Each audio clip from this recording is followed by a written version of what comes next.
que allons chez le grand frère dans ce temps-là, ceci, cela, et je n'avais pas. Vraiment, j'étais à la quête parce que j'avais d'abord fait une année en Voulsi, une année. Je partais en mer, j'avais fait, je me souviens bien, 3 mois, et puis 2 mois, j'avais courté mon marin parce que j'avais presque monté 5 accidents. 5 accidents graves. Très, très graves. J'ai travaillé dans un bateau au large de nos côtes, mais c'était vraiment difficile. Et voilà, lorsque j'étais rentré, on m'avait interné pendant une année. Non seulement là-bas, je ne voyais pas clair. Je priais tous les jours, j'étais vraiment dans la pureté, mais ça ne marchait pas. Je cherchais, mon esprit cherchait. Et voilà, je me suis retrouvé quelque part à Fontiétia avec quelqu'un, un monsieur, un pasteur Ngunza, qui m'avait aussi amené quelque part vers, je ne sais pas, un village là que j'ai même oublié le nom. Là-bas, je vous dis, c'était vraiment le calvaire. J'ai même planté les ananas, j'ai pris des bains, donc n'importe quoi, ça n'avait pas marché. Mais le jour que on m'avait amené ici, après les bains, vraiment je suis passé par plusieurs étapes de purification. Non seulement ça, le Dieu Tout-Puissant m'avait montré le roi assis sur son trône. Donc même, je ne sais pas pourquoi on me l'avait montré, mais c'était vraiment, c'était une très très grande joie pour moi. Nakutala tatantine kuvana na trône yanji. Non seulement dans la trône, net pam fasai non, c'était sur la boule le monde.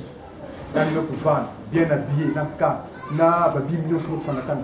Je n'ai jamais vu ça. Je pense que na couleur nous tala kuna il y a que les vraiment mangolo. Donc c'est une façon de vendre ensemble notre témoignage, mais ça va faire à nous, nos frères Serge. Vraiment, on a besoin de dire que si nous sommes dans ce milieu-là, ce n'est pas un hasard. Parce que nous étions venus à toi. À toi et notre Isaka, Dieu se sont retirés. Il y a des barricades, comme dit, maman Rézozaka, le voit que la barricade, quelle est. Mais un peu de barricade, il y a quel manque de fierté. Donc, nous avons tata tanti, nous faisons pour vendre. Nous avons la trône, nous avons la boule, il y a le monde. Nous avons vendre, nous avons bima nyonso, nous avons kununga, nous avons abima, nous avons mosi, nous avons bunte Italia. Donc, il n'a pas toqué de la Kassawa. Rassurez-vous qu'il n'y a que les îles là, il y a Mine, la beauté, il n'avait pas de temps. Mingi, et vous pensez à mon tatouage, parce que votre témoignage, il n'y a que Mingi. Il y a que la manie, ça veut bien nous fouiller à nous.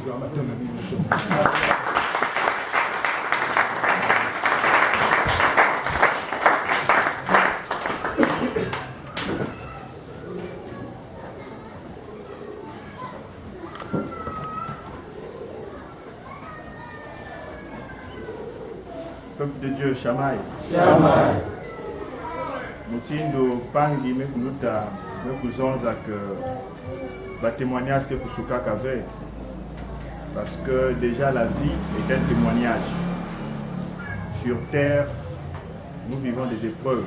Donc chaque jour, nous avons un témoignage à couronne dans la Pangi. Depuis que Toto, Nakacha Toto Yai, Bandu Kubwa Kabantanga Kaka, Bantu que Fumkaka Tangwa Kaka. Et Bantu aussi que Kotaka n'a pas vent sombre. Parce que Bantu spirituel que Zonzaka. Mais une fois je me suis retrouvé dans le vent sombre. J'étais vraiment englouti. Et Nakati ya Kulala, et même pas Muka aigle. Mais puis il y a Baka Mounou na Manima. Mais Baka, mais Kwenda Mounou na Zulu. Moi, je suis un peu plus de bi kamuno aigle yan menata aigle ngana tlama mabi makena kunata na Zulu mais ku basika muna bunu kuma na Israël mais ku pamuka ande Israël peut-être que là na ba télé na ba documentaire j'ai dit mais qui na Israël ngana tamuna donc ba bwana wa montagne après le Christ était au centre Jésus-Christ mais ça là quand beaucoup populaire là ba souki inda et l'aigle na même pas kamuno mais ko na bi kamuna église en fait na temple aussi, on a tous à l'entrée du temple. On a vu qu'on a position à genoux. Il fallait qu'on vende à genoux. On a sambi là, mais qu'on capillaire, mais pas mon cas. On aussi à genoux. Mais ça m'avait quand même marqué.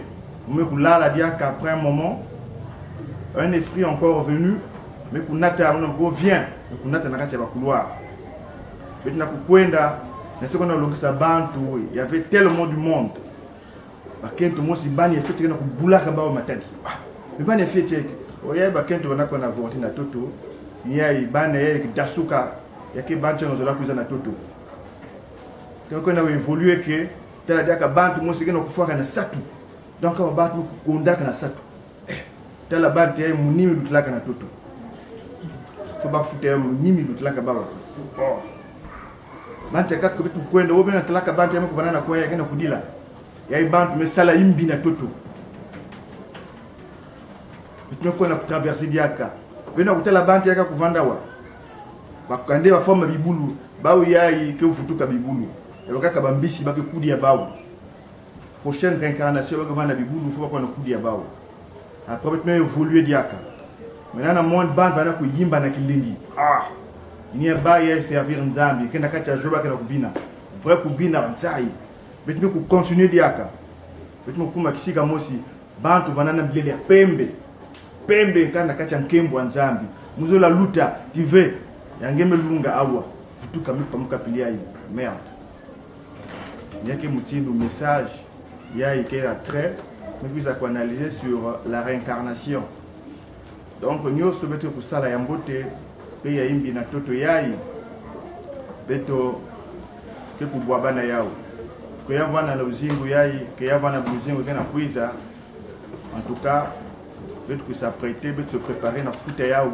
que yavana mutindo na uzingu yai pe na uzingu kana kuiza matondo